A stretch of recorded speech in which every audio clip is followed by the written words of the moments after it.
The roots travel the universe while I'm still sitting. Massive. Drifting to the world, imagination, with encrypted information, living in my own dimension, traveling the realms with pure intentions. Gone to a place of crystals and gemstone, glowing mushrooms, energy tone, geometric shapes, Fibonacci. I've been given 5 years by the people of this country.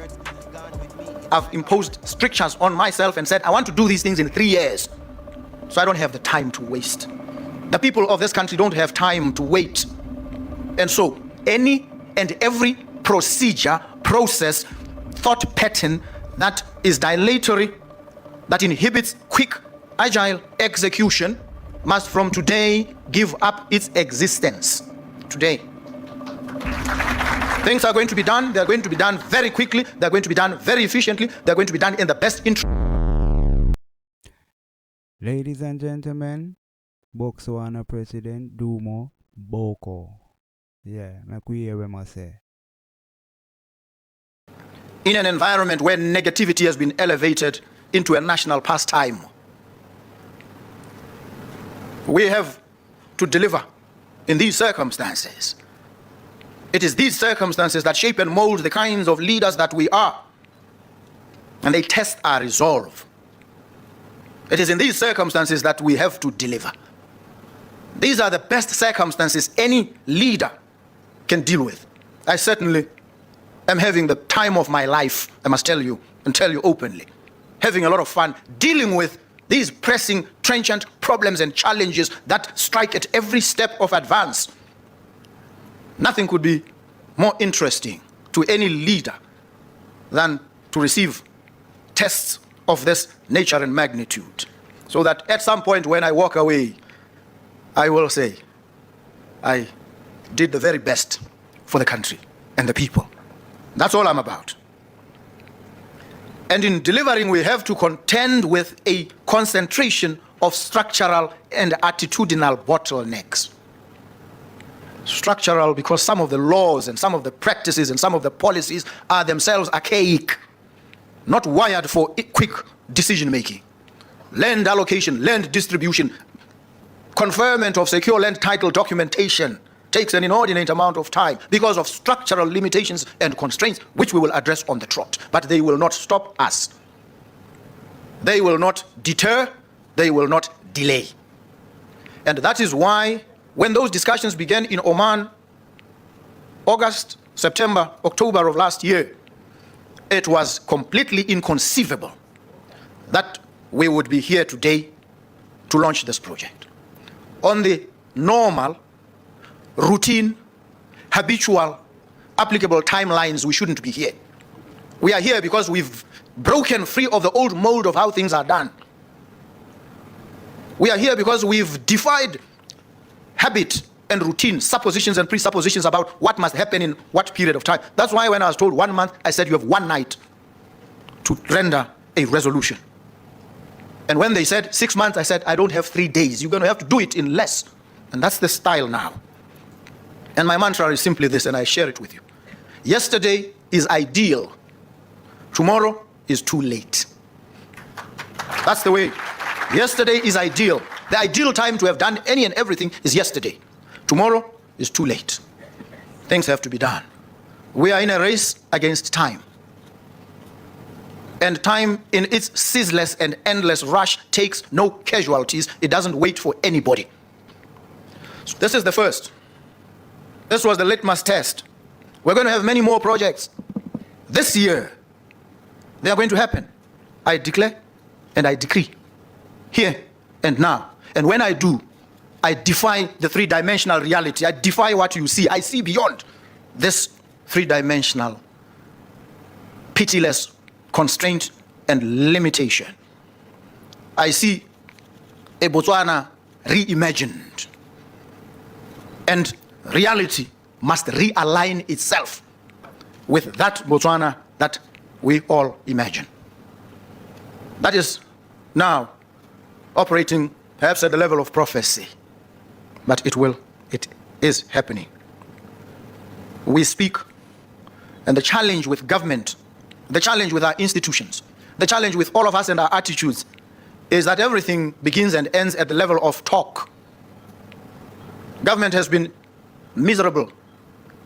It has failed at execution, implementation. That's the biggest challenge of government.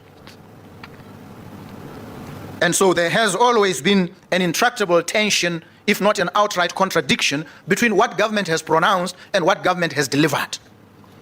I'm here to bridge that chasm, to close that gap, to shut the gulf between intent and execution, action.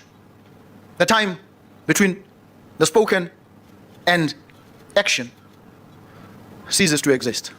They are fused, they are merged. You speak, you do. That's how it's going to be. And it has begun. So the temporal horizon is absolutely critical. We have timelines. We have to deliver. I've been given 5 years by the people of this country. I've imposed strictures on myself and said, I want to do these things in 3 years. So I don't have the time to waste. The people of this country don't have time to wait.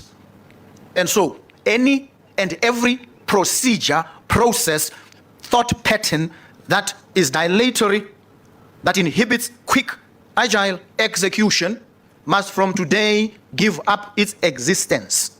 Today. Things are going to be done. They are going to be done very quickly. They are going to be done very efficiently. They are going to be done in the best interest of the country and those who partner with it, especially the Sultanate of Oman, because they have demonstrated commitment, abiding, enduring commitment. And we will not disappoint them.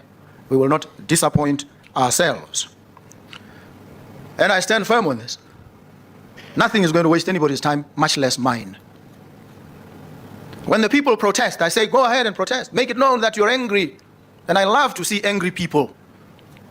Because the most honest people on the face of the earth are two categories. People when they are drunk, people when they are angry. They'll tell you what they think. Not when they are in church praying. No, those ones will not tell you the truth. The people who will tell you the truth are angry people, drunk people. They don't sugarcoat. They'll tell you. And so those are the people I always want to hear. When they are angry and marching and protesting, as long as they're not breaking anything and breaking the law, I'm happy. But they must also understand the constraints within which we operate, the plane of reality within which their complaints are to be attended to. We have to do it together. And when I step into these areas, I don't brook no opposition. I don't brook no complaint. I want to deliver meticulously, clinically. That's what I'm here to do. And it is happening. The Omanis are best friends so far, and going forward, we will be together in many other projects, not just this one. There's the fuel storage. If we had sufficient levels of fuel storage, we would have not had any problem of astronomical increases in fuel price, because we would have had 6 to 9 months of storage we would have purchased long ago, and we would be able to ride the storm of the conflict out there. We've been at 14 days, 13 days, 15 days maxima. Very precarious, dangerous situation for any country. And that is why we are now in partnership with Oman to develop proper fuel storage facilities across the breadth and dimensions of this country, so that we insulate ourselves against some of these exogenous shocks. We become truly resilient. We will be in partnership with the Omanis in the area of mining and exploration. The landscape is changing. It's got to change. The laws are going to have to change. It's not negotiable. We're going to change the laws. We're going to debate intensely and change the laws to suit the kind of country that we want to build and leave for posterity. And that's why we have to work together. We have to involve private businesses, the private sector, so that we elevate our discourse from a desultory quibble about relative proportions of market and state into a discourse about the institutional arrangements by which we organize decentralized economic activity, what we call inclusive growth. Every political party speaks about inclusive growth. We all are agreed, all the parties here. There's no ideological divide. They will talk about inclusive growth. It's about the detail of what exactly this inclusive growth is and how it is brought about. It is the how, it is the strategy, not the vision. It is the strategy that takes us from the is, where we are, to where we ought to be in the shortest time. And we are here in the shortest amount of time, inaugurating this project. They said it will take about 30 months. I say it must take about 12. If we overstep, somewhere between 12 and 18 months, and it can be done. And I know our friends, our partners from Oman are fully capable of doing it. Why? Because I went to view a massive facility where they produce the panels,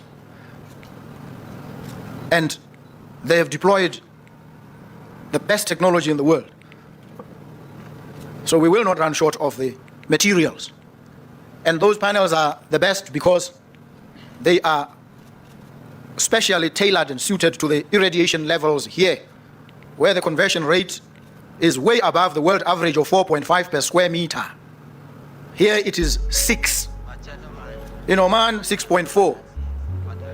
And those panels manufactured in yeah.